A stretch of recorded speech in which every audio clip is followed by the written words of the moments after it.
When the GAB came out, there was a 14.7 billion Annex A.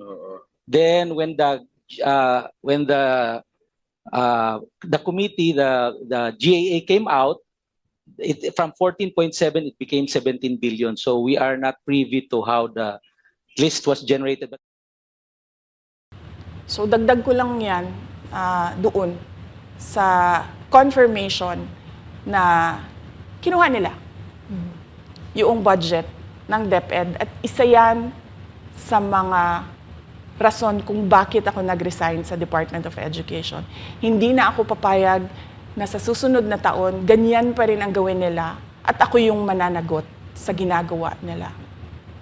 Kaya yan yung sinasabi ko, bakit pa tayo mag-question and answer dito para atakihin niyo ako? Ang masusunod lang naman sa budget, 2 tao lang.